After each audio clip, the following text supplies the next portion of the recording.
T'as jamais cherché à savoir? Bien sûr que si. Le problème, c'est que je serai, je pense, comme ça toute ma vie, c'est que j'ai trop été trompée dans ma vie. Et donc, forcément, tu me dis ça. Enfin, comme beaucoup de femmes, faut arrêter de dire non, mais pas du tout, j'ai confiance. Non, j'ai pas confiance en moi à 100%. Et au-delà de ça, on est dans un milieu où, tu sais, il peut se passer des choses en 2 jours que t'es pas là, il peut se passer beaucoup.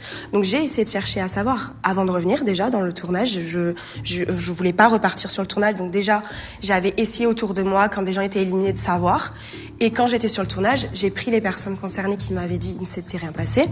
Après, donc, quand les personnes ont dit l'inverse, j'ai cherché encore à savoir. Donc, en l'occurrence, je peux parler de Carla, parce que j'ai aucun souci avec elle aujourd'hui. Mais Carla, on s'est beaucoup parlé. On s'est beaucoup parlé, on s'est eu au téléphone, on s'est croisés, je lui ai écrit, des fois je la harcelais vraiment. Et elle m'a toujours dit, Cass, sois tranquille, sois légère, dors bien, il s'est rien passé. Vraiment. Elle a fait un démenti, etc. Et malheureusement, il y a des personnes qui continuent à dire, dis la vérité. Et à ton avis, pourquoi penses-tu que ces personnes qui continuent d'appuyer sur cette histoire alors que tu as eu ta discussion avec Carla, etc. À ton avis, c'est quoi leur intérêt et pourquoi est-ce qu'ils continuent de chercher à connaître le vrai du faux alors que toi-même, de ton côté, tu... Ouais. Déjà, j'ai du mal à ce que des personnes cherchent le vrai du faux alors que moi-même, le vrai du faux, j'ai arrêté de le chercher quand on m'a dit que c'était faux. En fait, je suis passée à autre chose. Parce que sinon, moi, je vais me rendre malade, je vais me ronger.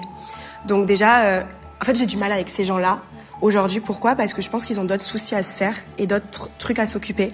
Certains, ils ont des divorces à gérer, certains, ils ont des querelles dans leur vie à gérer, autres que moi, en fait. Donc, ok, les gens sont libres de donner leur avis, mais très honnêtement, je vais te le dire aujourd'hui, je m'en fous de leur avis.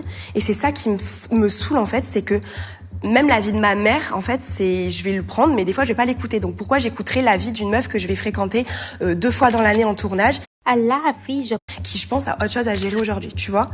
Donc, c'est ça qui me tend. C'est occupe-toi de tes affaires et moi, je vais m'occuper des miennes.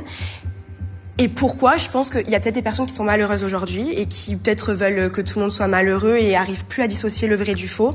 Ou peut-être que, parce que j'ai entendu, oui, mais en 2023, Cassandra disait autre chose qu'en 2024. En 2023, je n'étais plus avec Simon, je ne voulais plus de Simon. On s'est peut-être tous séparés et remis des fois avec nos ex. Je suis désolée. Voilà, ça peut arriver. Il y en a qui disent que non, ça n'arrive pas. Ça arrive. Et j'ai dit des choses en 2023, ici même d'ailleurs. Simon a dit des choses en 2023, ici même, ou en début 2024, c'est pareil. Les choses ont changé. Et je demande aux gens de respecter ça. Tu vois, quand t'expliques les choses comme ça, c'est tellement bien. Alors que quand tu cries en bas d'un bâtiment, c'est plus touchy. En bas du bloc. Beaucoup moins quand tu cries en bas du bloc, Cassandra, vraiment. Quand tu dis les choses comme ça, et moi, il y a quelque chose il y a un point sur lequel je te rejoins. Même si moi, je trouve que tes réactions, des fois, elles sont disproportionnées.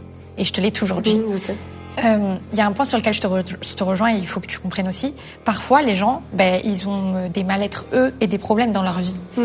Et du coup, le meilleur moyen d'échapper à leurs problèmes ou de pas trop rentrer en dépression parce qu'ils sont mal et qu'ils sont seuls dans leur solitude et dans leurs problèmes, etc. Le meilleur moyen, c'est d'aller pointer le problème des autres. Ouais. Et du coup, peut-être que si tu essaies de voir les choses de ce point de vue-là, tu serais peut-être un peu moins hargneuse envers eux et t'aurais peut-être un peu plus pitié. Et si tu pouvais te lancer dans les... la pitié, c'est plus joli sur un visage comme le tien. J'ai commencé depuis hier soir. C'est parfait. Je rigole. Ça te va extrêmement bien. Non, je vais essayer.